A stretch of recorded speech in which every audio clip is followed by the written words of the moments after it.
Facebook live में आप लोगों का स्वागत है।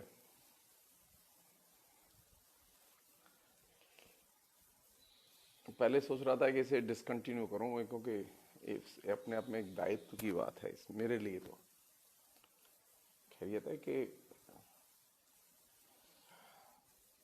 हमारी फेसबुक फ्रेंड है शालिनी जी, उन्होंने एक समस्या रखी है और मैं उसी से जुड़ी हुई कुछ चीज़ों,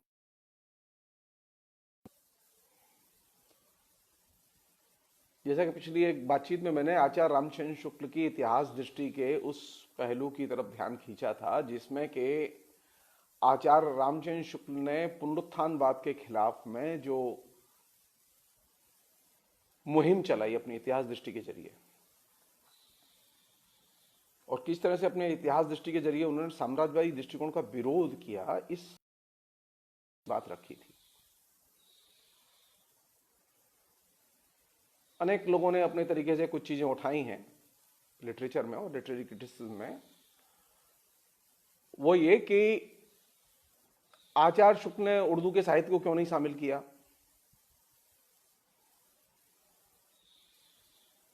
इसके अलावा भी और भी कई मसले उठे हैं इस प्रसंग में।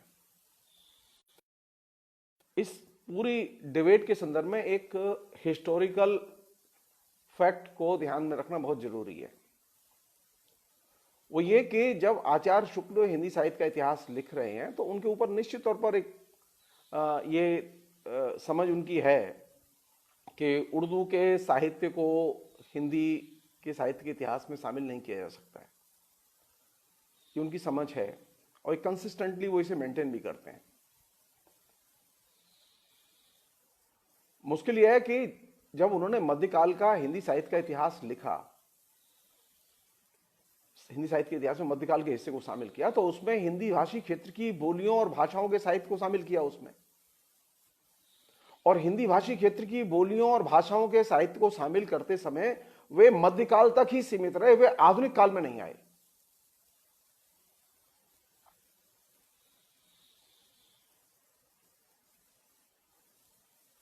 एक और चीज है जो कि हम लोग सोचें, जिसे हम लोग उर्दू कहते हैं, वो हिंदी के तौर पर जानी जाती थी और बड़े पैमाने पर उसका प्रयोग होता था। कई आचार्य शुक्ल के इतिहास को पढ़ते समय कई प्रश्न उठे हैं। मेरे मन में पहला प्रश्न तो यही उठा, जब अगर अमीर खुसरो खड़ी बोली हिंदी में कविता लिखते थे और वे पहले कवि हैं खड़ी बोली हिंदी के, तो सवाल ये उठता है कि अमीर खुसरो के बाद में अचानक खड़ी बोली हिंदी में लोगों ने कविता लिखना क्यों बंद कर दिया। क्या वजह थी कि अमीर खुसरो के बाद में खड़ी बोली हिंदी का विकास नहीं हुआ काव्य के क्षेत्र में। अमीर खुसरो की पहेलियां या रुबाइयां देखिए तो आपको लगेगा कि खड़ी बोली हिंदी का क्या शानदार परिष्कृत रूप है। तो ये भारतेंदु हरिश्चंद्र के युग तक आते आते 500 साल लगे। ये 500 साल ये खड़ी बोली हिंदी कहां गायब हो गई। राजाओं ने तो बाधा नहीं दी थी, राजाओं ने आग्रह भी नहीं किया था कि लेखक किस भाषा में लिखें। मध्यकाल में किसी भी राजा का आग्रह नहीं था किस भाषा में लिखा जाए।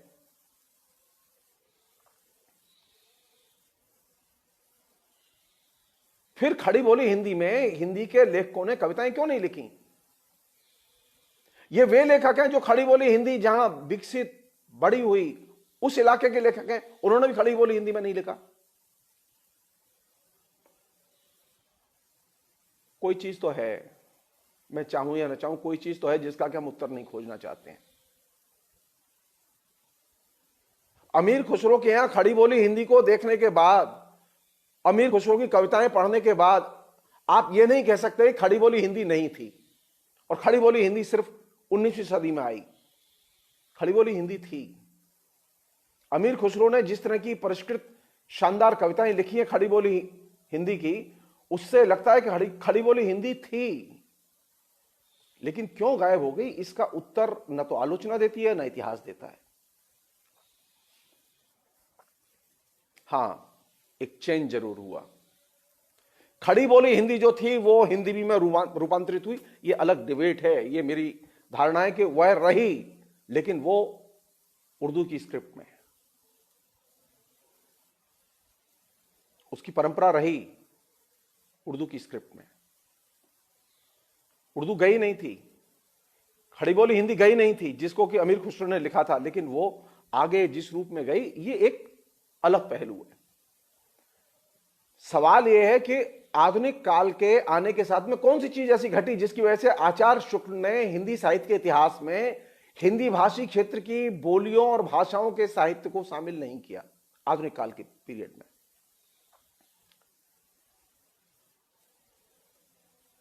हमारे जो साहित्य का इतिहास जो लोग पढ़ाते हैं और जो आलोचना लिखते हैं, उनकी एक सबसे बड़ी मतलब बाधा यह है कि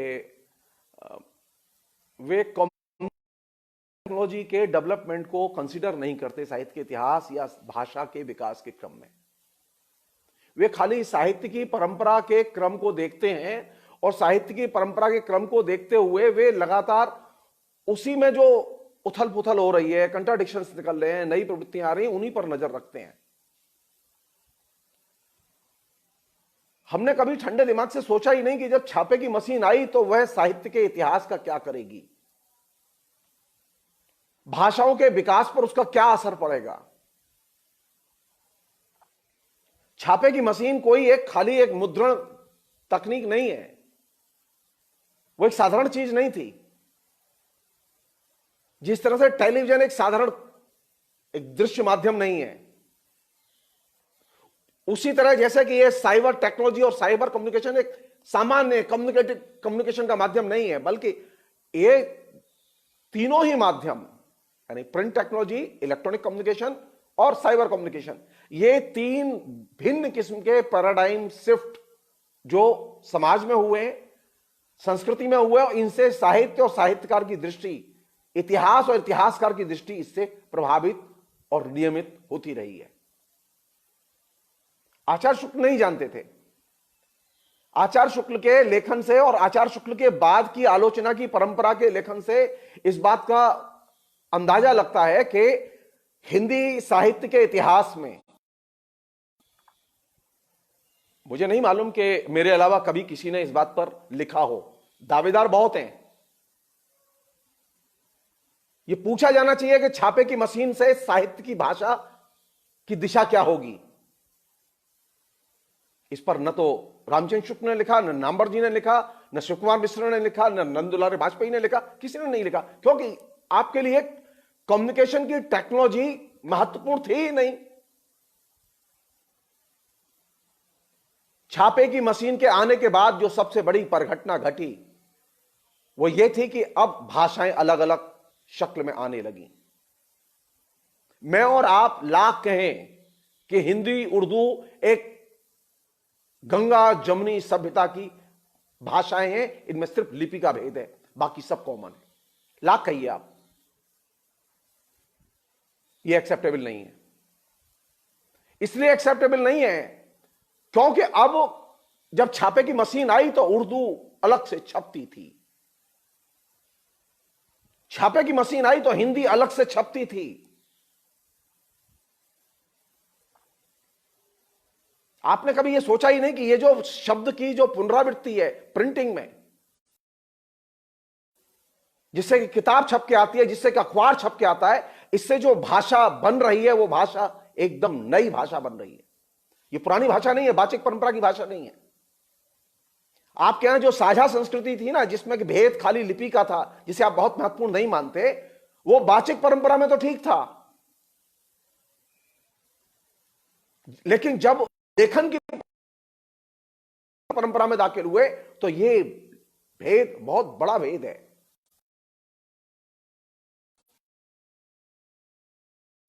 हिंदी उर्दू बहनें थी साझा, इनमें सिर्फ लिपि की जरूरत नहीं पड़ती। उर्दू लिखना आप तो आपने साहित्य के इतिहास का वाचन की परंपरा में क्या इतिहास बनेगा और किया, लेकिन ठेकेदारी तो आपके ही पास थी। मेरा तो क्षोभ है।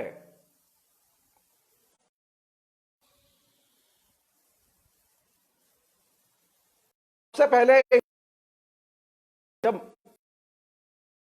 इतिहास लेखन की भूमिका लिखी, हिंदी पत्रकारिता के इतिहास लेखन की भूमिका, पहली बार मेरे दिमाग में ये चीज आई।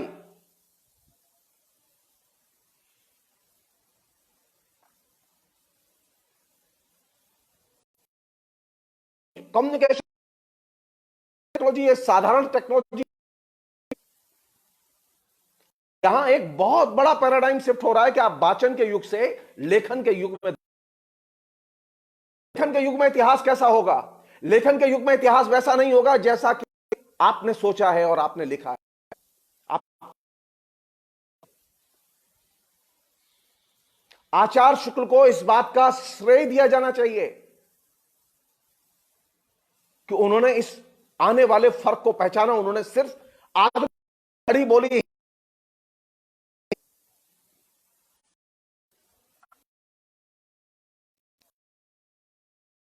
क्षेत्र की सभी भाषाएं और बोलियां अपने अधिकार मांग रही हैं कि नहीं मांग रही।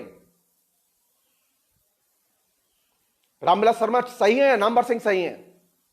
दोनों गलत हैं। नामवर सिंह की और रामविलास शर्मा की परंपरा का भार वहन करने वाले सभी आलोचक गलत हैं। और मैं, जो लोग पहली परंपरा, दूसरी परंपरा, तीसरी परंपरा, चौथी परंपरा, परंपराओं की जो खोज करने की बीमारी है ना हिंदी में,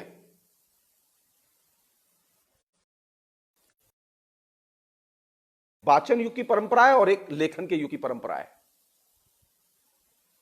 बाकी सब बकवास है, अनर्गल है। तो लेखन के युग में कौन सी साहित्य की परंपरा बनेगी? लेखन के युग में कौन सी साहित्य की परंपरा बनेगी? लेखन के संदर्भ में तो साहित्य के इतिहास को देखा नहीं। लेखन के युग में साहित्य का इतिहास प्रेस के संदर्भ में विकसित होगा। आचार्य शुक्ल ने इसे सही पहचाना था और इसीलिए उन्होंने हिंदी भाषी क्षेत्र की बोलियों और भाषाओं के साहित्य को इसमें शामिल नहीं किया।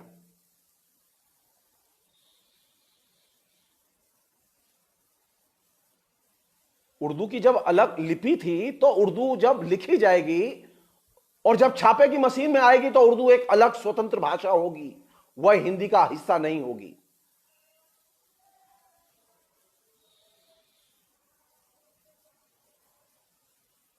आप आज भोजपुरी के लोगों को समझा सकते हैं कि भोजपुरी अलग नहीं है? आप बता सकते हैं लोगों को कि विद्यापति हिंदी का लेखक है?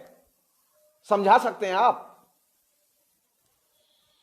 नहीं समझा सकते, क्योंकि अब छापे की मशीन से मैथिली अलग प्रिंट होती है, अब छापे की मशीन से अवधी अलग प्रिंट होती है। लिपि तो हिंदी की है।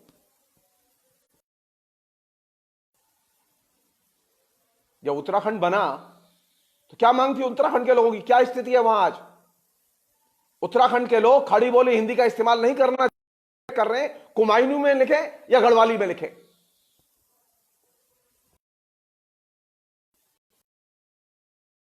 के लोग ये, लेकिन वे खड़ी बोली हिंदी के इस्तेमाल नहीं दे रहे। छत्तीसगढ़ बना, किस पर जोर दे रहे हैं बोलो?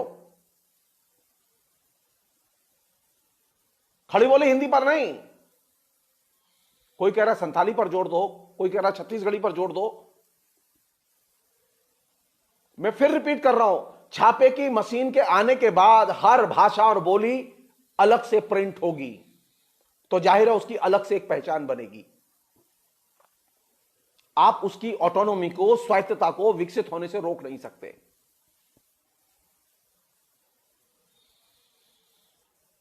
आपने जो धारणाएं बनाई थी वो वाचन के युग में बनाई थी। वाचन के युग में ये बोलियां और भाषाएं जो हिंदी भाषी क्षेत्र में हैं, ये हिंदी का हिस्सा लगती थी और हिंदी का हिस्सा थी भी।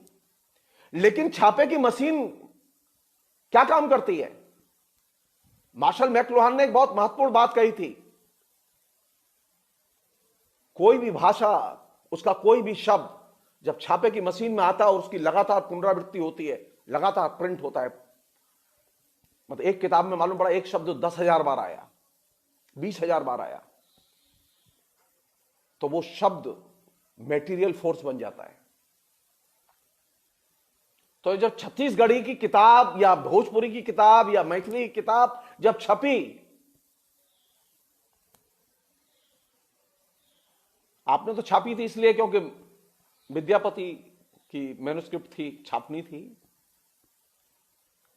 आपने रामचरितमानस छापा इसीलिए कि वो हिंदी का था, और लेकिन था तो अवधी में। तो क्या होगा? खड़ी बोली हिंदी का विकास होगा या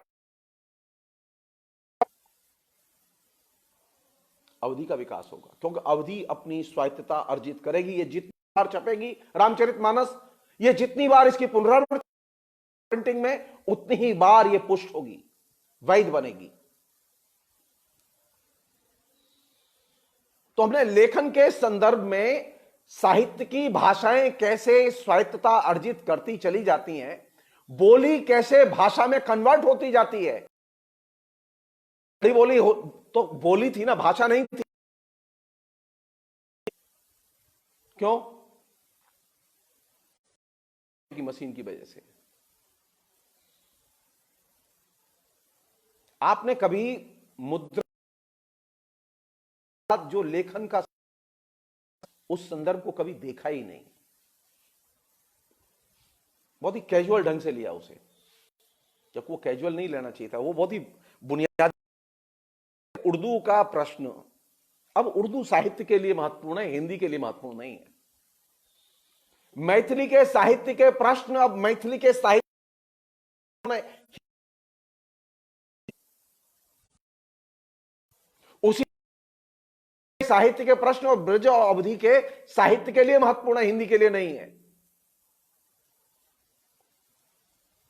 और ये सारे की सारी भाषाओं मध्यकालीन साहित्य के विमर्श के संदर्भ में के युग में ये एक साझा संसार था, लेकिन आज ये साझा संसार नहीं है। इसलिए आधुनिक काल में सिर्फ खड़ी बोली हिंदी का साहित्य लिया गया। साहित्य का इतिहास लिखते समय आचार्य शुक्ल ने इस बात का खास तौर पर ख्याल रखा कि इतिहास में हिंदी भाषी क्षेत्र की और किसी बोली और भाषा के साहित्य को उन्होंने आधुनिक काल में शामिल नहीं किया।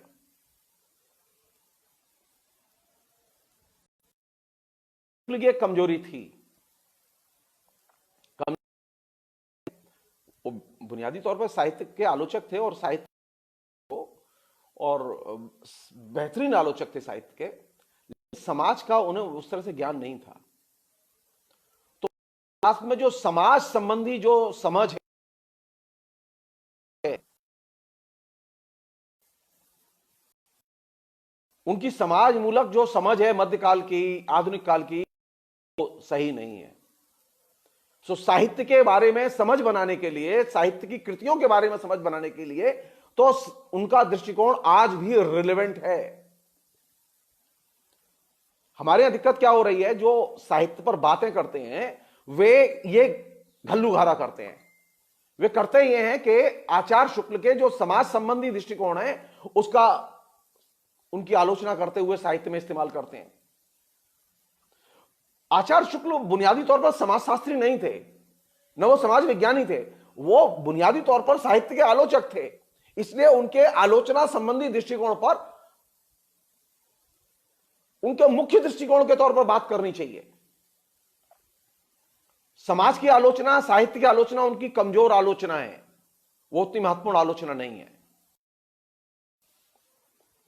और वो सही भी नहीं है। इसलिए मुसलमानों के बारे में और दूसरे मुगल शासकों के बारे में जो उन्होंने लिखा है वो बहुत अनसाइंटिफिक है। और उस अनसाइंटिफिक होने का एक बड़ा कारण यह है कि वो उनका क्षेत्र नहीं है। एक और दिक्कत है जो हिंदी में बहुत शक इस दिक्कत का एक चीज से संबंध है जो मैं बताना चाहता हूं आपसे, क्योंकि मैंने 25-30 साल पढ़ाया है हिंदी, और हिंदी के शिक्षकों की मैं मनोदशा को जानता हूं, प्रोफेसरों की, और हिंदी के विद्यार्थियों की मनोदशा को जानता हूं। एक चीज ध्यान रखिए जो मैं अपने अनुभव से कह रहा हूं, आप साहित्य का इतिहास कितना भी सेकुलर साइंटिफिक लिख लीजिए, साहित्य साइंटिफिकली या धर्मनिरपेक्ष ढंग से पढ़ाया जाएगा, ये निर्भर किताब पर नहीं करता, ये बुनियादी तौर पर निर्भर करता है पढ़ाने वाले के दृष्टिकोण पर। मैं एक उदाहरण, आप कल्पना कीजिए उस डीएवी कॉलेज की, आर्य समाज के द्वारा स्थापित कॉलेज पढ़ते थे फ्रीडम मूवमेंट के दौरान। उस डीएवी कॉलेज में यज्ञ होते थे, जिसे भगत सिंह और दूसरे क्रांतिकारियों की पूरी पीढ़ी निकली। किस कॉलेज से निकली? डीएवी कॉलेज से, जहां सुबह यज्ञ हवन होते थे।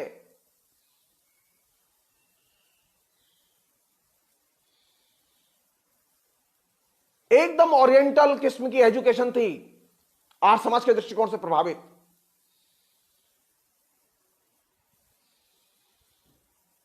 लेकिन शिक्षक विद्यार्थी कैसे निकले? लार्ज स्केल पर क्रांतिकारी विद्यार्थी।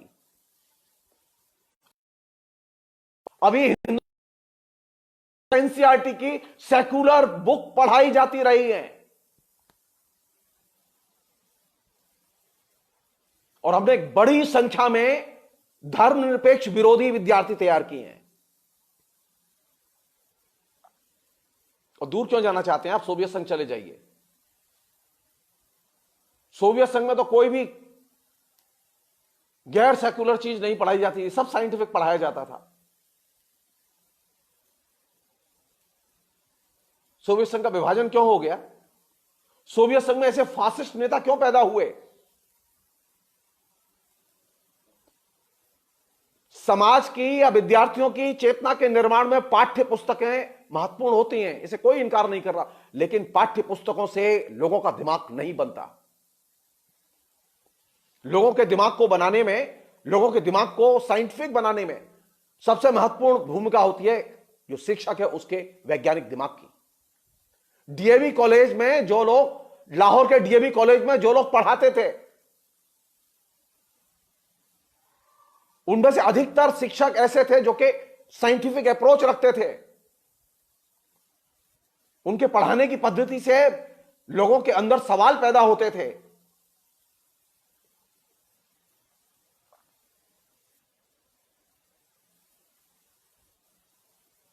और तो छोड़ दीजिए, शांति निकेतन को क्यों भूल रहे हैं आप? सब लोग जानते हैं कि रविन्द्रनाथ टैगोर पूजा अर्चना में बड़ा विश्वास करते थे।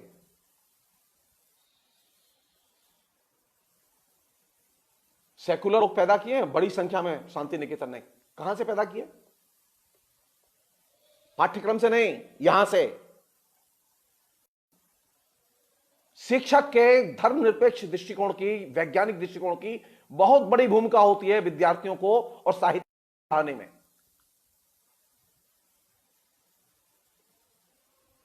हमने क्या किया है कि हमारे यहां लड़ाई हो रही है किस बात की?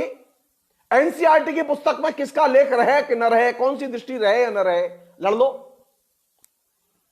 पढ़ाते रहे ना, लगातार 50 साल तक एनसीईआरटी की पुस्तकें 40 साल तक पढ़ाई जाती रही हैं। सवाल तो किया ही जाना चाहिए कि समाज में इतना धर्मनिरपेक्ष वातावरण कैसे बना? जो यूथ, जो धर्मनिरपेक्ष पुस्तकें पढ़ के बड़ा हुआ, वो कम्युनल कैसे हो गया? क्योंकि आपने कभी ध्यान ही नहीं दिया कि जो शिक्षक है, इस शिक्षक के दिमाग की भी धुलाई करनी चाहिए।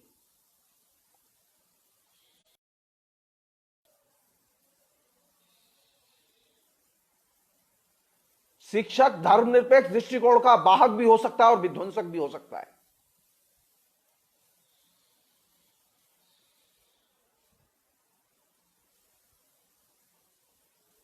आप सोचिए, डॉक्टर नंबर सिंह मार्क्सवादी, डॉक्टर नामवर सिंह से बढ़िया मार्क्सवादी आलोचक कोई नहीं।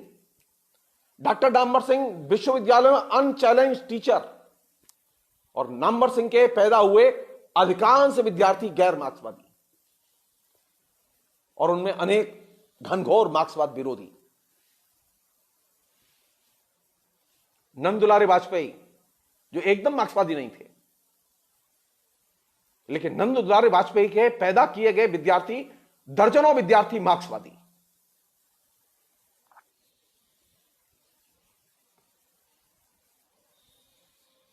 किस पर निर्भर करता है ये? मैं फिर रिपीट कर रहा हूं, ये रिपीट इसलिए कर रहा हूं कि ये बहुत जरूरी है। शिक्षा के लिए शिक्षक का साइंटिफिक दृष्टिकोण होना बेहद जरूरी है। हमारी कुल मिलाकर स्थिति यह रही है कि हमने कभी गंभीरता से लेखक के दृष्टिकोण के साथ साथ शिक्षक के दृष्टिकोण के सवालों पर और समस्याओं पर विचार ही नहीं किया।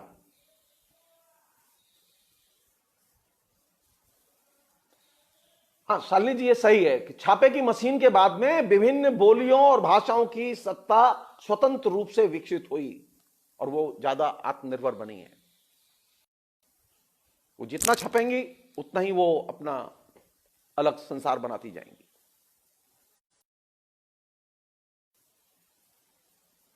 आचार्य शुक्ल की इतिहास दृष्टि की सबसे बड़ी दिक्कत क्या? आचार्य शुक्ल की जो इतिहास दृष्टि है उसको तो हमने पकड़ा नहीं।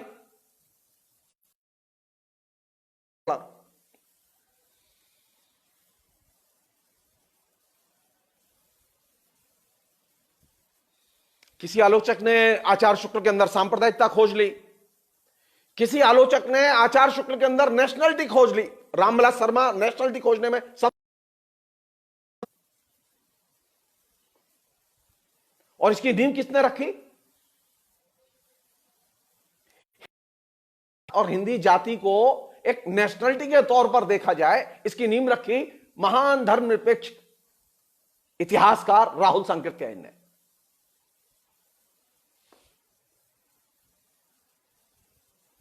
आरएसएस वालों ने नहीं रखी, आरएसएस वालों ने तो अभी पकड़ लिया है उसे।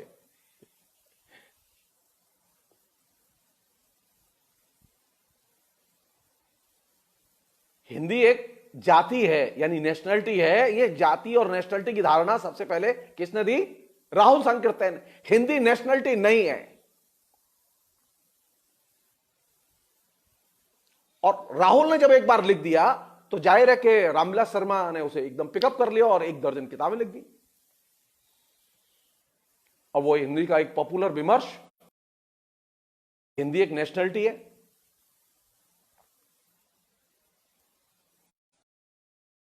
उस नेशनलिटी के व्याख्याकार पैदा हो गए, आलोचक पैदा हो गए। और जब हिंदी एक नेशनलिटी है तो फिर उसकी ताकत, गरूर, उसकी हेकड़ी,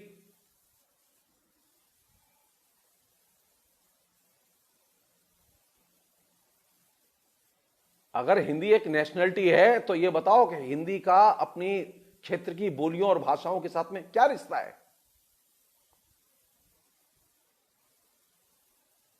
सरकार ने भी सुनी उनकी। जगह जगह हिंदी के विभाग खोले गए। अरे कम से कम इतना तो बनता है ना कि ब्रिजभाषा के क्षेत्र में ब्रिज के भाषा के विभाग खोले जाते, अवधि के क्षेत्र में अवधि के विभाग खोले जाते, मैथिली के क्षेत्र में मैथिली के विभाग खोले जाते। लेकिन आपने ऐसा तो नहीं किया, आपने सिर्फ हिंदी के विभाग खोले, क्योंकि आपका मानना था कि हिंदी एक मातृभाषा है जो देश को जोड़ सकती है और हिंदी नेशनलिटी है। आज क्या स्थिति है? आज स्थिति यह है कि आज हिंदुस्तान में भोजपुरी के लिए, मैथिली के लिए, ब्रिज के लिए आप 10 लेक्चरर की पोस्ट डिक्लेयर कीजिए, आपको पढ़ाने वाले नहीं मिलेंगे, एप्लीकेंट नहीं मिलेंगे। क्योंकि आपने पिछले 70 साल में हिंदी के विभागों में न तो मैथिली पढ़ाई, न भोजपुरी पढ़ाई, न अवधी पढ़ाई। और जब एमए का पाठ्यक्रम बनाया, बीए का पाठ्यक्रम बनाया तो क्या किया आपने? 5 पद कबीर के रख लो, 10 पद तुलसी के रख लो, अब ये जो भाषाएं थी ये नमूने के तौर पर शामिल हुई, तो फिर नमूना ही रहेगा ना वहां।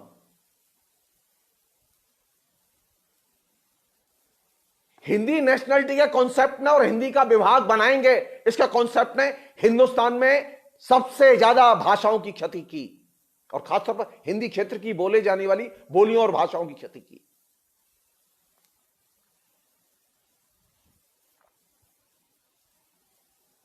मेरी समझ में नहीं आया कि किसने यह बुद्धि दी कि सिर्फ हिंदी के विभाग खोले जाएं।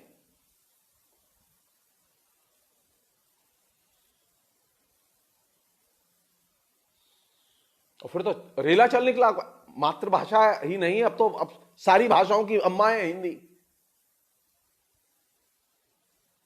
कहां से बीमारी आई है? ये शिक्षकों के और आलोचकों के दिमाग से आई है बीमारी, और इसने पूरे के पूरे हिंदी के वातावरण को, हिंदी विभागों के वातावरण को एकदम सांप्रदायिक वातावरण में कन्वर्ट कर दिया। हिंदी के विभाग सांप्रदायिक विभाग नहीं थे पहले। ये जितना ये सेकुलराइजेशन हुआ है ना हिंदी का, उसने हिंदी को कम्युनल किया है, कम्युनल बनाया है, विभाजनकारी भाषा बनाया है।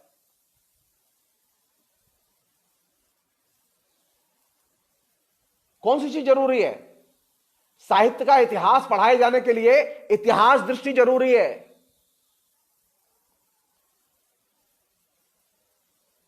तो आपके आलोचक के पास में, आपके लेखक के पास में, आपके शिक्षक के पास में इतिहास दृष्टि तो है नहीं। साहित्य का इतिहास है किंतु हाथ में उसके, जिसे वो हथियार की तरह इस्तेमाल कर रहा है। उसने हिंदी को दबंगई की भाषा बना दिया, साहित्य की भाषा को। आप देखिए हिंदी के जो आलोचक हैं उनकी हेकड़ी देखिए, आप उनकी दावेदारी देखिए।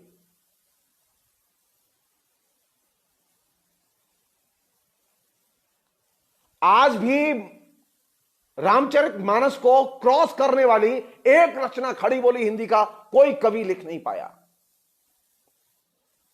लेकिन मजाल है कि आप अवधि की सत्ता को स्वीकार कर लें। आज भी आप विद्यापति को क्रॉस नहीं कर पाए।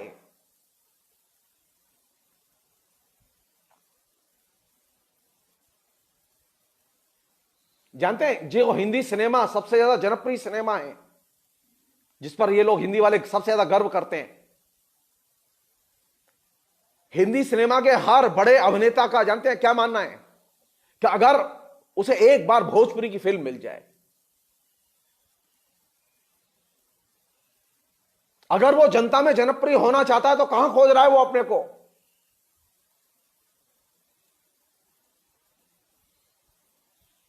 खड़ी बोली हिंदी में नहीं, वो खोज रहा है भोजपुरी में।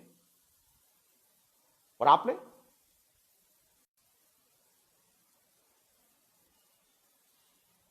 आपने किस पर जोर दिया? पूछो, कबीर और तुलसी किस भाषा के? वो खड़ी बोली हिंदी के लेखक नहीं है।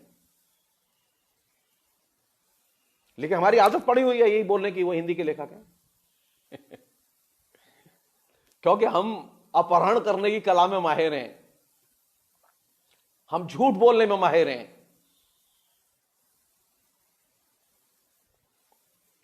सब जानते हैं कि वो हिंदी के लेखक नहीं है, वो दूसरी भाषा के लेखक है। उन भाषाओं का नाम तो बताया जाना चाहिए, सम्मान के साथ बताया जाना चाहिए।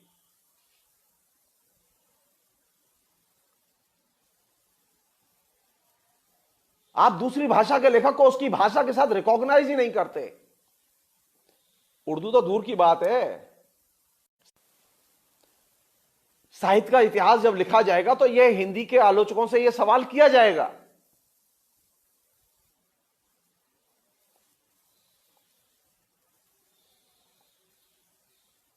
हिंदी के किसी बड़े आलोचक ने विद्यापति पर किताब क्यों नहीं लिखी? आचार्य शुक्ल की आलोचना यहां पर की जानी चाहिए। यहां पर रामविलास शर्मा की और नामवर सिंह की भी आलोचना की जानी चाहिए।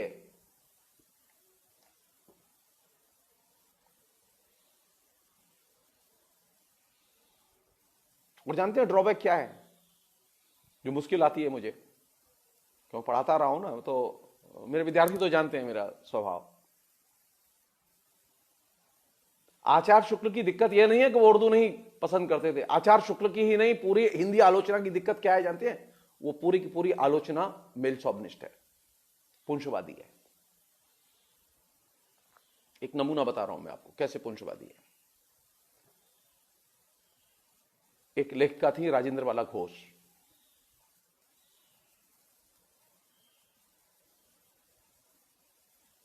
वो हिंदी की पहली कहानी लेखिका मानी जाती हैं। राजेंद्र बाला घोष के साथ में आचार्य शुक्ल के बड़े अच्छे संबंध थे। आचार्य शुक्ल राजेंद्र बाला घोष के साथ 2-2, 4-4 घंटे बैठते थे। वो खाना भी खिलाती थी, नाश्ता भी कराती थी, लंच भी कराती थी, जो भी सम्मान से सेवा हो सकती थी सब करती थी वो बेचारी। लेकिन आचार्य शुक्ल ने कभी उसके बारे में 4 पंक्ति नहीं लिखी। आचार्य शुक्ल ने उसके कहानी संकलन का तो प्रकाशन किया, लेकिन उसके बारे में प्रशंसा में 4 पंक्तियां नहीं लिखी। जब साहित्य का इतिहास लिखने गए तो वे ये नहीं लिख पाए दो टूक ढंग से कि राजेंद्र बाला घोष हिंदी की पहली लेखिका है जिसने कहानी, आधुनिक कहानी की शुरुआत की।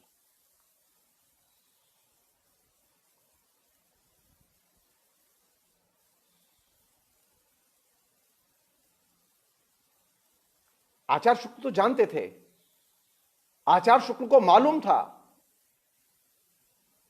कि मीरा का योगदान क्या है। मैं आचार्य शुक्ल पर कुछ मामलों बहुत नाराज हूं, बहुत गुस्सा भी आता है मुझे कभी कभी।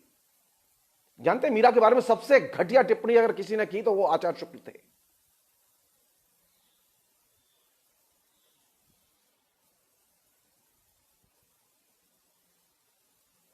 उन्होंने लिखा कि मीरा बाबरी थी।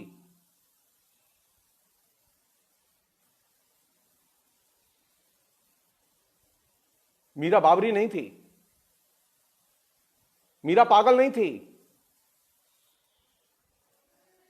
आचार्य शुक्ल की इतिहास दृष्टि में, और आचार्य शुक्ल की ही नहीं, बाद में जो पूरी की पूरी आलोचना की विकसित हुई है, उस पूरी की पूरी परंपरा में यह व्याधि है कि वह स्त्रियों और स्त्रियों के लेखन को नहीं देखते।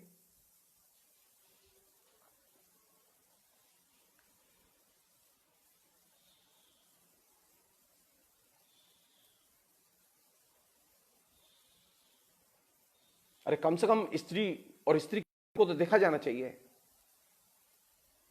उसके साथ सम्मान से पेश आना चाहिए। हम यह नहीं कह रहे कि आपने जो जो नहीं लिखा वो क्या क्या नहीं लिखा। साहित्य के इतिहास में, साहित्य की आलोचना में जो लिखा गया है वो पहले महत्वपूर्ण है, लेकिन जो नहीं लिखा गया है वो उससे भी ज्यादा महत्वपूर्ण है। तो हम पहले उस पर बात कर लेते हैं जो आपने लिखा है, जिसका हिंदी की आलोचना अनुसरण करती रही है।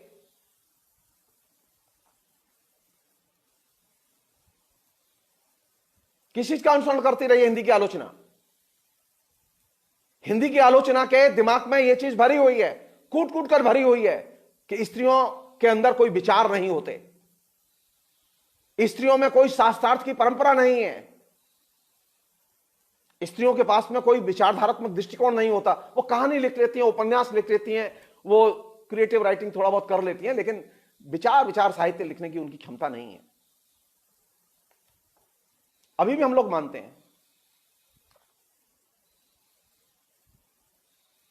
साहित्य का इतिहास भरा पड़ा इस तरह की बेवकूफियों से।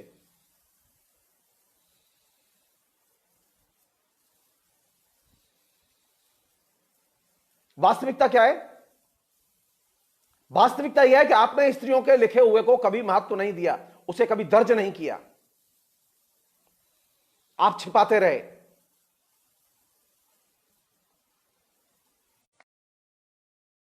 तो घूम रहे ने जो आलोचक का तमगा लगा के अपने सीने पर पद्मश्री की तरह, ये सारे आलोचक उसमें शामिल हैं।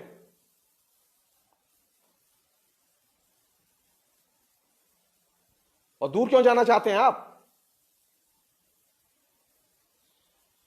नामवर सिंह ने पूरी जिंदगी में कभी भी अपने आखिरी समय को छोड़कर 2006 के पहले कभी भी किसी भी स्त्री पर कुछ नहीं लिखा, स्त्री के लेखक को महत्व नहीं दिया।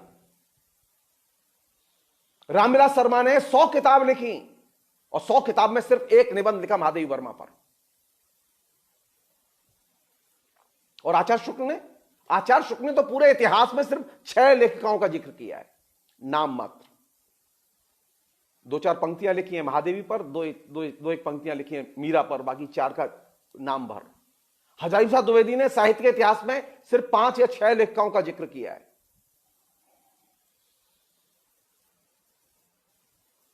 साहित्य का इतिहास पढ़ेंगे, साहित्य की किताब देखेंगे तो आपको लगेगा औरतें तो कुछ नहीं करती थी, बर्तन मांजती थी, बच्चे पैदा करती थी, ये सब फालतू काम करती थी। साहित्य से कोई लेना नहीं औरतों का। वास्तविकता यह कि हिंदी साहित्य की सबसे श्रेष्ठतम कृतियां अगर लिखी तो औरतों ने लिखी, और यह मैं दावे के साथ कह रहा हूं। मैं चैलेंज देता हूं, जो लोग तुलसी की प्रशंसा करते हैं वो जरा तुलसी की पत्नी की कविताएं पढ़ें।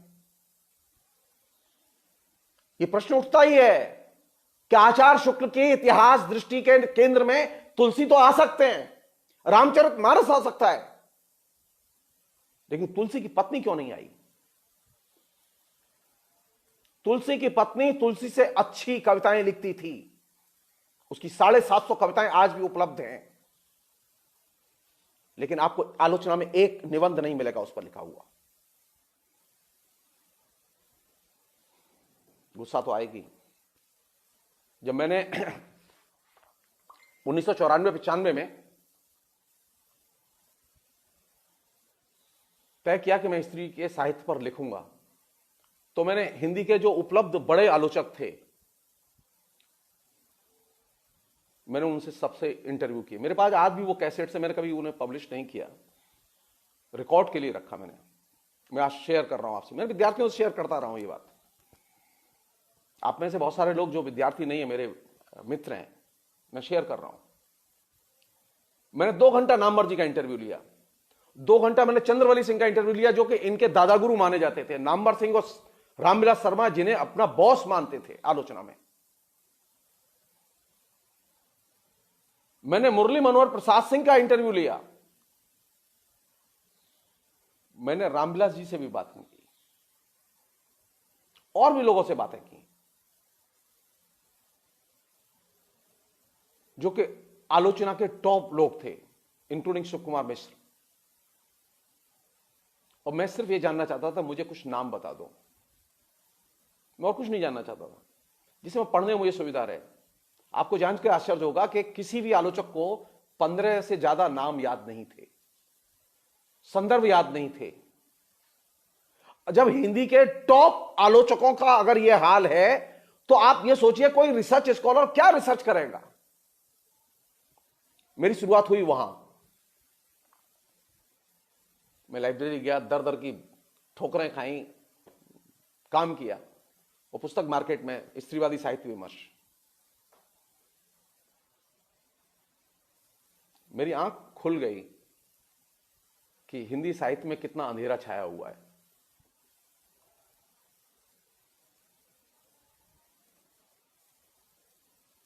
हिंदी साहित्य की समस्या हिंदी और उर्दू का विवाद नहीं है। हिंदी की साहित्य की समस्या मुसलमान नहीं है। हिंदी की साहित्य की समस्या है, केंद्रीय समस्या है, यह पितृसत्तात्मक और पुंजवादी दृष्टिकोण।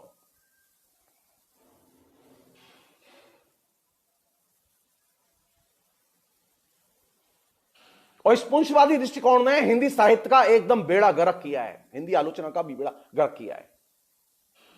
मैं एक सवाल पूछ रहा हूं आपसे। आप में से अधिकतर लोगों ने प्रेमचंद की कफन कहानी पढ़ी होगी। कोई व्यक्ति नहीं जिसने कफन कहानी नहीं पढ़ी हो, और जिसने नहीं पढ़ी हो वो पढ़ ले जाके एक बार, इजीली अवेलेबल है।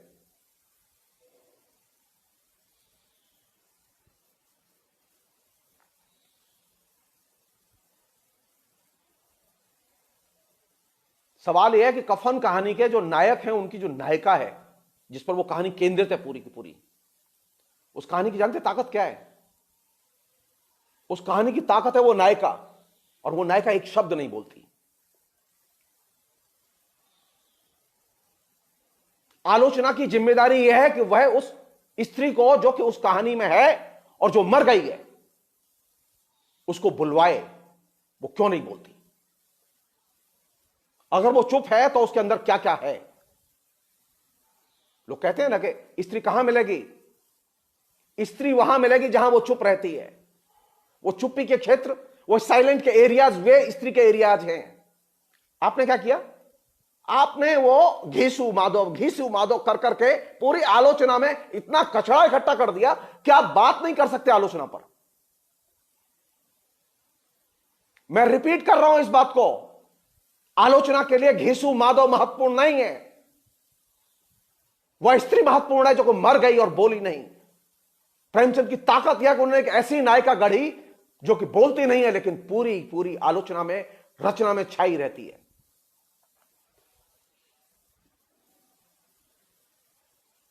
कहां मिलेगी औरत? यह आलोचना का काम है उस औरत को खोजना जहां वो चुप रहती है, उसे बुलवाए, उसे भाषा दे। हमारे लिखा है ना नवजागरण पे, बहुत सारे लोगों ने, सारे धुरंधर हैं, सारे एक से एक बड़े टॉप। पूछो तो सही, पूछो तो सही, जो औरतें सती हो गई थीं नवजागरण काल में, उन सतियों का आख्यान क्यों नहीं मिलता? उन औरतों के बयान क्यों नहीं मिलते? राजा राममोहन राय या ईश्वरचंद विद्यासागर, किसी ने भी उन औरतों के बयान दर्ज क्यों नहीं किए? साहित्य का इतिहास लिखा जाएगा ना, नवजागरण लिखा जाएगा, किस पर लिखा जाएगा? अरे जो औरत सती हुई है वह क्या बोलती है उसे तो बताओ। ईश्वरचंद विद्यासागर जो है मरने नहीं गए थे, राजा राममोहन राय भी सती होने नहीं गए थे। सती होने वो औरत गई थी जिसका कि सिर्फ प्रतीकात्मक उल्लेख मिलता है, उसका वक्तव्य नहीं मिलता। आलोचना की जरूरत यहां है कि वह जो चुप्पी का क्षेत्र है उसे खोले। आचार्य शुक्ल की आलोचना चुप्पी का क्षेत्र खोलती नहीं है, दिक्कत यहां है। और यही हमने आचार्य शुक्ल से सीखा है। हम लगातार उन क्षेत्रों पर बात करते हैं जो कि इररिलेवेंट हैं। मैं रिपीट कर रहा हूं, इररिलेवेंट है। ये जो डैन बने हुए हैं ना, ये जो अड्डे बने हुए हैं पुंशवाद के और पितृसत्ता के, हिंदी के विभाग, हिंदी के प्रोफेसर,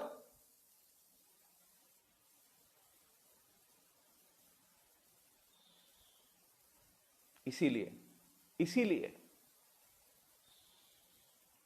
क्योंकि आपको स्त्री पसंद नहीं है। और यह परंपरा की नींव किसने डाली?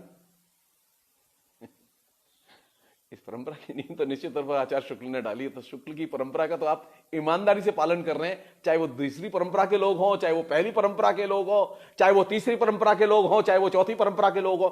परंपरा के जितने लोग हैं वो सारे के सारे लोग पुंशवादी हैं।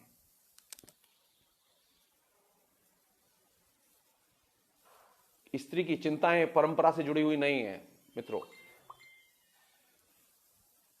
परंपरा से जुड़ी हुई नहीं है। स्त्री को परंपरा की जरूरत नहीं है, परंपरा की जरूरत है मुझे, पुरुष को।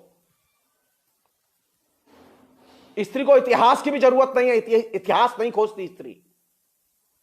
हर स्त्री का इतिहास उससे शुरू होता है।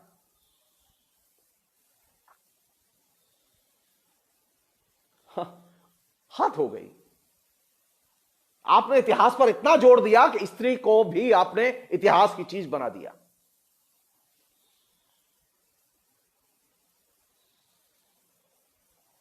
सवाल तो बनता है ना कि जगदीश्वर चतुर्वेदी की स्त्रीवादी साहित्य विमर्श पुस्तक आने के पहले आपने कभी लिखा था क्या? नकलची बंदर बहुत है हमारे यहां, मैं रिपीट कर रहा हूं इसे, नकलची बंदर बहुत है हमारे यहां, मैं जानता भी हूं, मैं विनम्रता के कारण बोलता नहीं हूं।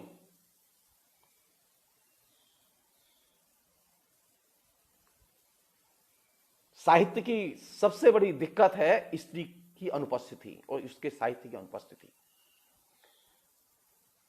अगर आपने स्त्री को शामिल किया होता, स्त्री के साहित्य को शामिल किया होता, तो आज हिंदुस्तान का परिदृश्य कुछ और होता। साहित्य की दिक्कत यह नहीं है, साहित्य की दिक्कत यह नहीं है कि आपने मुसलमान के बारे में क्या कहा ना।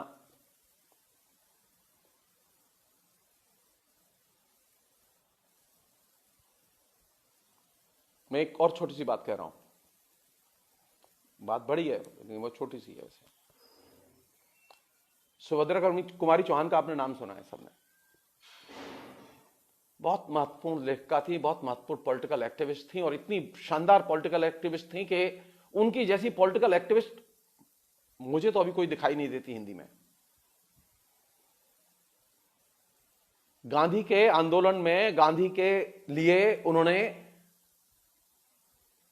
औरतों को जिस बड़े पैमाने पर, खासतौर पर उन समुदायों से औरतों को जिस पैमाने पर निकाला था, यानी गरीब घरों की, पिछड़ी जातियों की, निचली जातियों की औरतों को जितनी बड़ी संख्या में निकाला था, उनसे बड़ा योगदान हिंदी भाषी क्षेत्र में किसी भी औरत का नहीं है।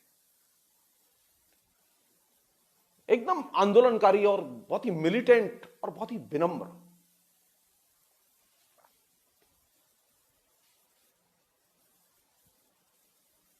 अनेक लेखक ऐसे भी रहे हैं जिन्होंने सुभद्रा कुमारी चौहान को करीब से देखा है, जानते हैं।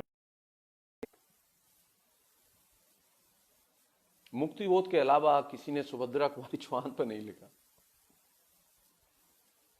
और कैसी थी वो, सिर्फ एक मुक्तिबोध ने जो लिखा है वो बता रहा हूं मैं आपको। और मुक्तिबोध के अलावा सुभद्रा कुमारी चौहान की जो बेटी ने लिखा है, मैं सिर्फ नमूने के तौर पर बता रहा हूं मैं आपको। मुक्तिबोध बीमार पड़े हुए थे, उनकी तनख्वाहें नहीं मिली थी, काफी दिन से तनख्वाह रोकी हुई थी मैनेजमेंट ने उनकी। तो सुभद्रा जी को पता चल गया कि मुक्तिबोध बीमार हैं और असुविधा है घर में, तो वो आती थी उनके घर, बर्तन मांजती थी, घर साफ करती थी, खाना बनाती थी और चुपचाप चली जाती थी। एक दिन क्या हुआ, मुक्तिबोध से मिलने अज्ञेय आए, और जब अज्ञेय आए तो अज्ञेय और मुक्तिबोध बात कर रहे थे, और सुभद्रा जी अपनी वो टिपिकल जो गांव की औरत साड़ी पहनती है ना, वैसी साड़ी पहनती थी, और वही फोटो है उनका। तो सुभद्रा जी अपने काम वाम करके जा रही थी, तो अज्ञेय ने पूछा, तो उन्होंने कहा कि ये सुभद्रा जी हैं। अब अज्ञेय एकदम आश्चर्यचकित कि इतनी विनम्र सुभद्रा जी जिस समय उनके घर बर्तन मांज रही थी और कपड़े धो रही थी और उनको खाना बना रही थी, जानती वो एमएलए थी। तो उन्होंने बातचीत सुनी अज्ञेय की और मुक्तिबोध की, तो उसी बातचीत से उन्हें पता चला कि मुक्तिबोध को तनख्वाह नहीं मिली कई महीने से। दूसरे दिन वो आई, उन्होंने कहा कि आपने मुझे बताया क्यों नहीं कि आपकी तनख्वाह नहीं मिली है? तो बोले क्या बोलता, मैं शर्म वैसे ही आ रही थी, परेशान था मैं। बोले चिंता मत करिए आप। अब वो बहुत धाकड़ नेता थी, साधारण नेत्री नहीं थी वो। शिक्षा विभाग में हड़काया और शिक्षा विभाग ने सीधे प्रिंसिपल को हड़काया, और मुक्तिबोध की तनख्वाह कुछ ही दिन में मुक्तिबोध के पास। इतनी विनम्र, इतनी शालीन, कोई अहंकार नहीं। एकमात्र मुक्तिबोध ने उनके ऊपर निबंध लिखा है, बहुत अच्छा निबंध लिखा है, और हिंदी की आलोचना ने तो लिखा ही नहीं एकदम। महादेवी वर्मा ने इतना काम किया, इतनी महत्वपूर्ण लेखिका थी, लेकिन हिंदी आलोचना ने उन पर कोई काम नहीं किया। और कैसे काम किया, क्या किया, वो कभी मौका लगेगा तो बात। चीज आलोचना में समस्या है, हिंदी के पट है वह स्त्री की अनुपस्थिति, जबकि लड़कियां सब।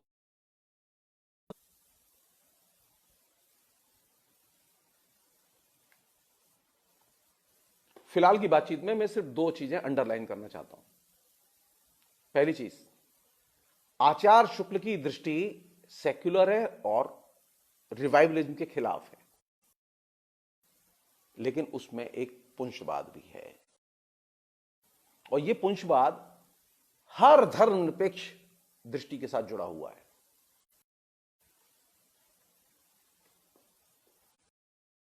हमारे अंदर ये राजा राममोहन जमाने की जो धारणा है वो काम कर रही है स्त्री को लेकर। ऐसी होनी चाहिए स्त्री। नवजागरण के लोग, सागर और तमाम दूसरे लोग, इनकी धारणा यह थी कि स्त्री पढ़े तो सही, लेकिन पढ़े किस, इसलिए कि वह अपने बच्चों को पढ़ा लिखा के बड़ा कर सके, इसलिए नहीं कि वो पढ़ लिख के आत्मनिर्भर बने और नौकरी कर सके। नवजागरण के लोग इसके पक्ष में नहीं थे, वे इसके पक्ष में तो थे कि स्त्री पढ़े और घर संभाले, बच्चे बड़े करे, लेकिन पक्ष में नहीं थे। वे ये तो चाह, क्यों पढ़े? क्योंकि वह पुरुष के साथ में शिक्षित होना उसका जरूरी है, क्योंकि अंग्रेजों से वो प्रेरणा ले रहे थे। तो नवजागरण में एक खास किस्म का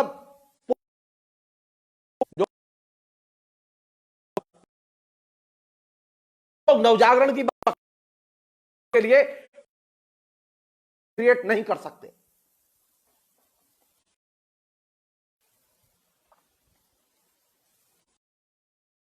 स्त्री के लिए समान और इक्वल स्पेस, उस बारे में इक्वल धारणा तभी पैदा होती है जब आप नवजागरण के परिप्रेक्ष्य के बाहर जाकर देखें स्त्री को।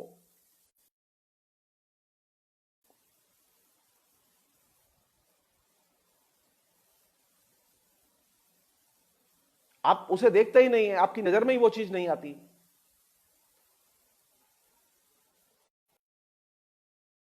हमारी जो दिमाग है जिसमें कि एक ऑल्टरनेटिव आया, सेक्युलर ऑल्टरनेटिव आया, लेकिन सेक्युलर ऑल्टरनेटिव की जो ट्रेजेडी है वो ये है, आदि है।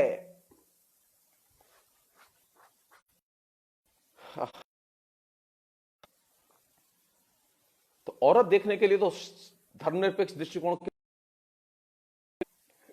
अब हमारी मुश्किल यह है कि हम धर्मनिरपेक्षता के जरिए सांप्रदायिकता से लड़ना चाहते हैं।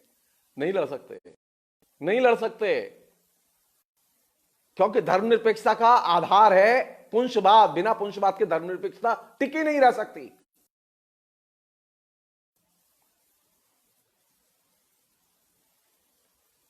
और पुंसवाद के जरिए आप सांप्रदायिकता को पछाड़ नहीं सकते, आप धर्मनिरपेक्षता के जरिए सांप्रदायिकता को पछाड़ नहीं सकते।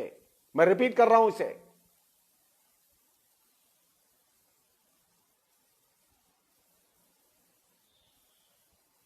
क्योंकि इन दोनों में एक चीज कॉमन है, मेल शॉविनिज्म, स्त्री विरोधी दृष्टिकोण, इन दोनों में कॉमन है।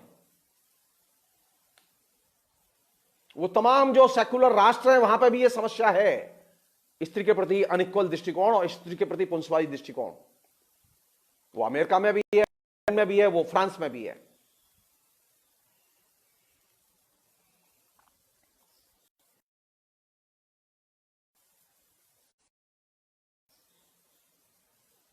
औरतों को नहीं, इतिहास चाहिए नहीं। कौन सी चीज पसंद करती हैं औरतें? औरतों को विचारधारा से सख्त परहेज है, पसंद नहीं करती। कहां मिलेगी वो? कौन सी चीज पसंद करती हैं औरतें? अनुभूति पसंद करती हैं, फीलिंग्स। विचारों को पसंद नहीं करती। आपकी फीलिंग्स को अगर वो महसूस करेगी, वो अप्रिशिएट करेगी आपको। मैं बार बार कहता हूं, पढ़ाता रहा हूं, मैं आपसे भी शेयर कर रहा हूं, कहां मिलेगी औरत? में नहीं, करके देखो, उसे कम्युनिकेट करो फीलिंग्स को।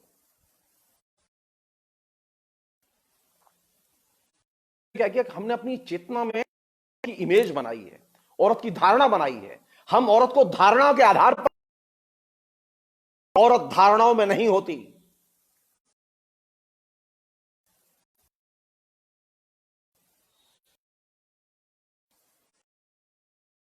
अगर औरतों के साहित्य पर लिखा जाएगा, और अगर औरतों के साहित्य पर लिखा जाएगा, औरतों के साहित्य शामिल किया जाएगा, तो हिंदी साहित्य का इतिहास आया है, वो सुविधाजनक है हम सबके लिए। वह काल विभाजन भी सुविधाजनक है। दो उदाहरण दे रहा हूं।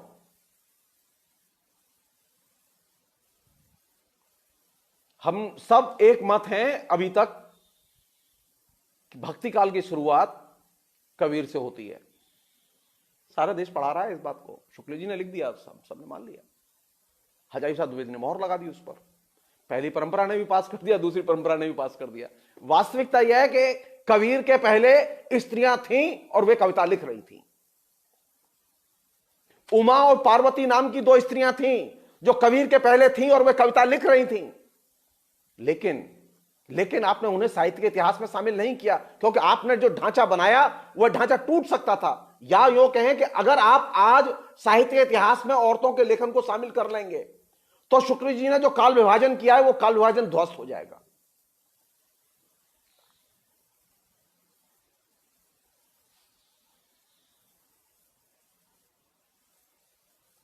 तो मध्यकाल की शुरुआत किससे होती है?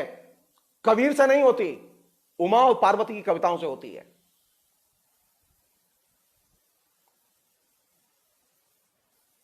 हमने उनकी कविताएं पब्लिश भी की।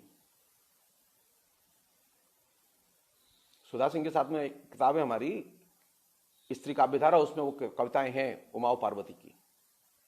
मैंने सबसे पहले स्त्रीवादी साहित्य विमर्श में इसी चीज को साहित्य के इतिहास दृष्टि के क्रम में उठाया कि अगर हम स्त्रियों के साहित्य को शामिल कर लेते हैं साहित्य के इतिहास में तो उस साहित्य का रूप क्या होगा।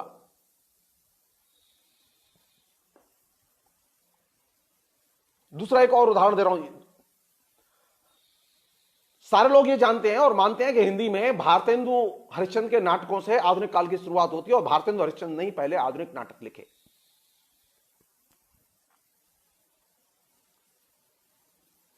लिखित मान्यता यही है, हम सब लोग यही पढ़ाते रहे हैं, लेकिन सच ये नहीं है।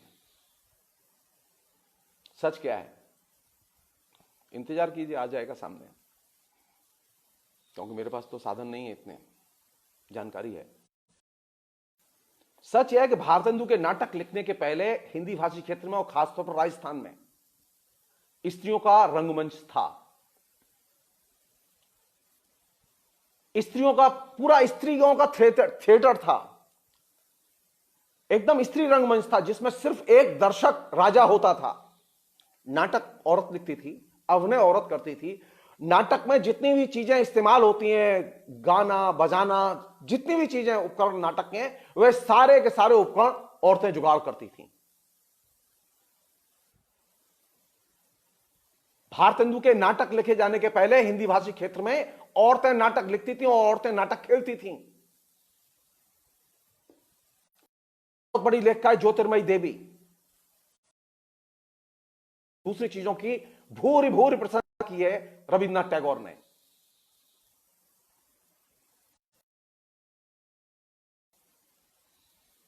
ज्योतिर्मयी देवी ने अपने अनुभवों में लिखा है, वो जोधपुर में रहती थी, बाद में जयपुर आ गई।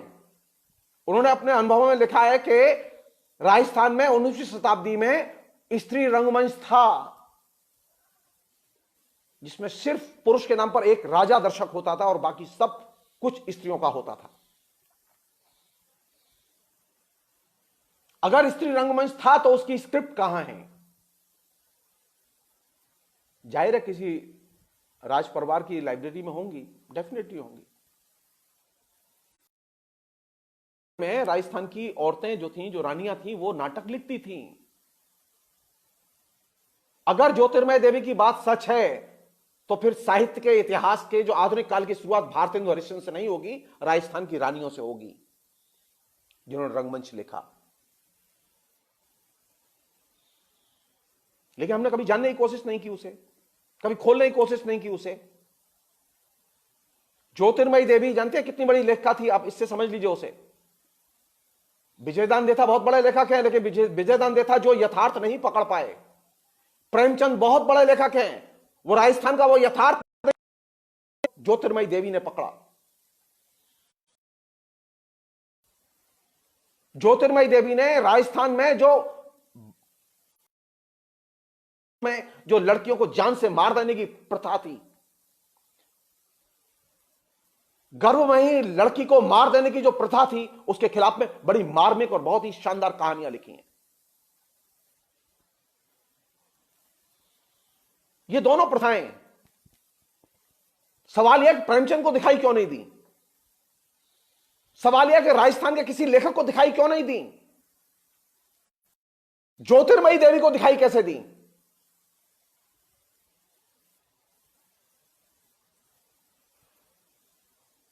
किस पे बात करेंगे हम? चारण साहित्य पे बात करेंगे या भ्रूण हत्या और स्त्री हत्या पे बात करेंगे?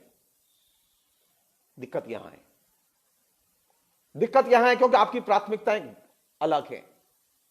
साहित्य का इतिहास जब बनेगा और उसमें स्त्री को शामिल किया जाएगा तो साहित्य के इतिहास की प्राथमिकताएं और क्लासिफिकेशंस वे नहीं रहेंगे जो आचार्य शुक्ल ने बनाए थे।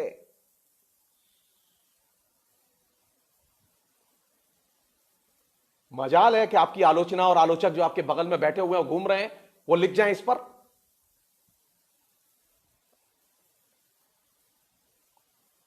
धंधे हैं साहब उनके, मेल शॉविनिज्म के धंधे हैं। पूरी मेल शॉविनिज्म की पूरी इंडस्ट्री चलाते हैं वो हिंदी आलोचना में। पुंसवाद को पुनः प्रतिष्ठित करने में हिंदी के आलोचकों की केंद्रीय भूमिका रही है, और ये वो आलोचक है जो सेकुलर होने का दावा करते हैं, और घनघोर स्त्री विरोधी काम किया है उन लोगों ने। स्त्री को छिपाना, स्त्री के बारे में बात न करना, स्त्री के बारे में न लिखना, यह स्त्री विरोधी दृष्टिकोण है, और इसे आपने धर्मनिरपेक्षता की आड़ में किया है।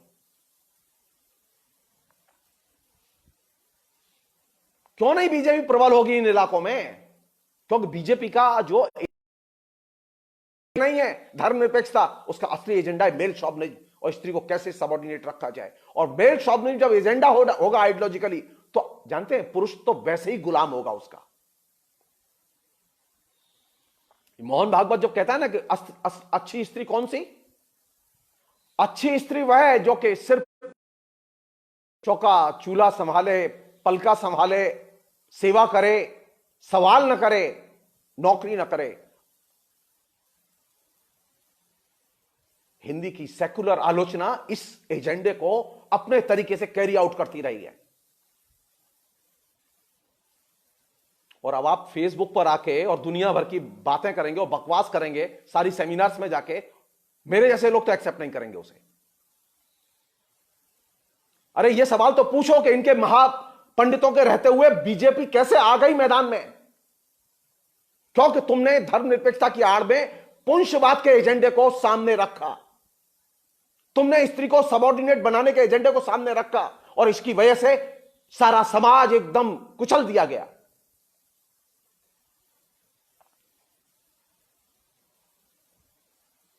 चिंता नहीं होगी? बहुत चिंता होगी।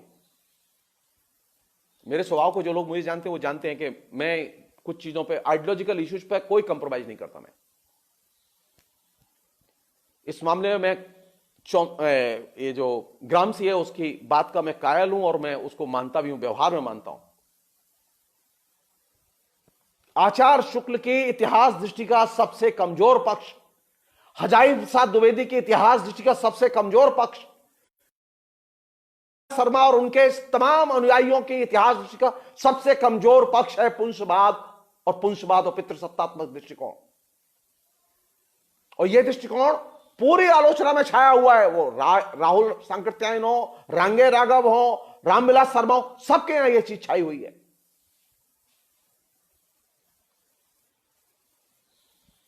तो स्त्री पुरुष में समानता आएगी कैसे? जो विचारक है वो तो आपने एकदम पुंसवाद के हवाले कर दिया है। हिंदी की आलोचना की सबसे बड़ी आइडियोलॉजिकल चुनौती और हिंदी के इतिहास चुनौती सांप्रदायिकता नहीं है। सांप्रदायिकता एक बहुत छोटा एलिमेंट है पुंसवाद का, जान लीजिए। सबसे बड़ी चुनौती है पुंसवाद, पैट्रियार्की, पितृसत्तात्मक दृष्टिकोण। हिंदी के आलोचक पितृसत्ता पर बात नहीं करते, वो सब पे बात कर लेंगे, पितृसत्ता पर बात नहीं करेंगे। क्यों नहीं बात करेंगे आप? क्यों स्केप करेंगे आप? परंपराओं को जब नए सिरे से खंगाला जाएगा, पुनः परिभाषित किया जाएगा, तो पितृसत्ता का सवाल केंद्रीय सवाल के तौर पर उभर कर आएगा। यह सवाल उभर कर आएगा कि स्त्री को साहित्य में शामिल करें कि न करें, या अलग से स्त्री का साहित्य का इतिहास लिखें। सिंबॉलिकली होगा ये काम, ये टोकन रिप्रेजेंटेशन का काम नहीं है। आप सोचिए, सिर्फ सोचिए आप कितनी ताकतवर औरतें रही हैं लेखिकाएं। एक लेखिका थी जो मेरठ से थी, कमला देवी नाम था उसका। बहुत शानदार कहानियां लिखी उसने। और जानते हैं वो साधारण महिला नहीं थी, वो उस जमाने में कॉन्स्टिट्यूशन असेंबली की मेंबर थी। वो फ्रीडम मूवमेंट के टाइम पे उत्तर प्रदेश में कांग्रेस की उपाध्यक्ष थी यूपी की। और उसकी कहानियां इतनी शानदार हैं कि उसकी कहानियों की प्रशंसा प्रेमचंद ने भी की है। मजाल है कि आपके कान में आ जाए वो, मजाल है कभी हम चर्चा करें उसकी। अभी हमारे बीच में ऐसा लेखन है और ऐसी लेखिकाएं हैं जो किसी भी किस्म के जनतांत्रिक आंदोलन से एकदम दूर हैं। कमला देवी की भूमिका यह नहीं है कि उन्होंने कहानियां लिखी, कमला देवी की भूमिका यह है कि वो जनतांत्रिक आंदोलन से जुड़ी हुई थी, वो फ्रीडम मूवमेंट से जुड़ी हुई थी, कहानियां भी लिखती थी। सुभद्रा कुमारी चौहान कहानी भी लिखती थी, कविता भी लिखती थी और जनतांत्रिक आंदोलन की धुरी थी। आपकी वाणी में ओज कहां से आता है? आपकी भाषा में ताकत कहां से आती है? आपके दृष्टिकोण में ताकत कहां से आती है? भाषा से नहीं आती, जनता और उसके संघर्षों के साथ लगाव और जुड़ाव से आती है।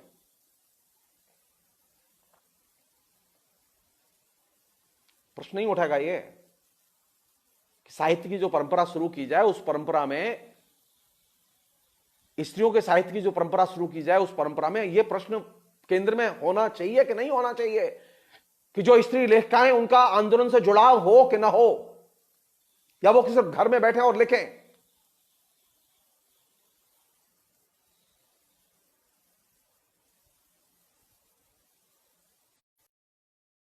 के ऐसे प्रश्न हैं जिनको कि उठाते ही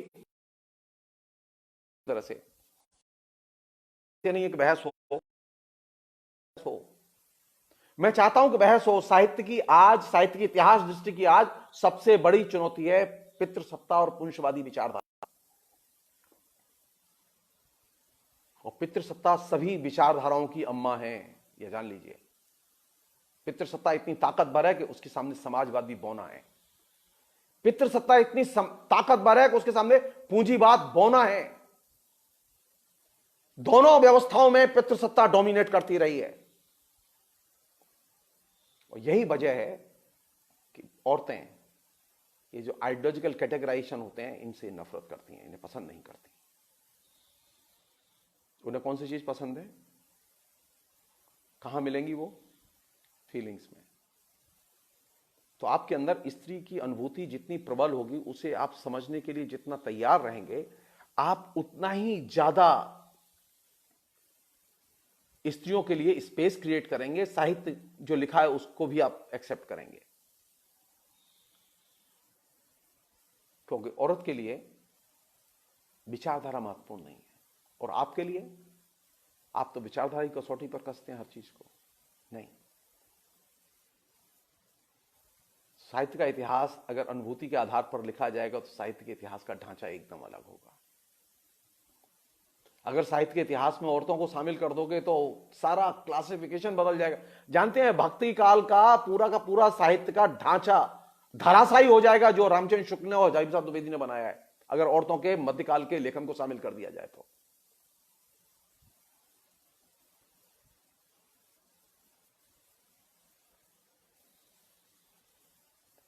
अंत में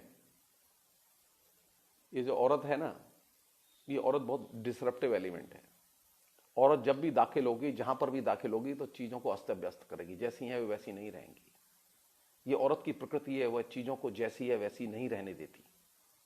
साहित्य का इतिहास भी जैसा है वैसा नहीं रहेगा अगर आपने इसे शामिल कर लिया तो।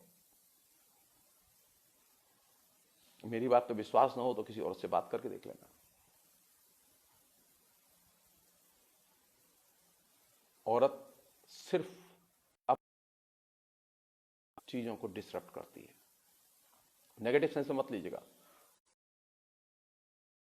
नहीं रहने देती, वो यथास्थिति नहीं रहने देती, वो उसे बदलने के लिए मजबूर करती है। अगर स्त्री के साहित्य को आप शामिल करेंगे तो साहित्य के इतिहास का जो ढांचा जो आपने बनाया, जो आप पढ़ाते हैं, वो ढांचा एकदम ध्वस्त हो जाएगा। और मैं चाहता हूं कि ढांचा ध्वस्त हो। आचार्य शुक्ल के इतिहास की जरूरत और प्रासंगिकता तब तक थी जब तक औरतों का साहित्य और लेखन सामने नहीं आया था। आज औरतों का लेखन सामने आ चुका है। वे तमाम रचनाएं सामने आ चुकी हैं मध्यकाल की, आधुनिक काल की, जिन रचनाओं को आचार्य शुक्ल ने देखा नहीं था। इसलिए साहित्य का इतिहास अब वो नहीं होगा, अब वो नहीं होगा, अब कुछ और होगा, ये भी नहीं मालूम।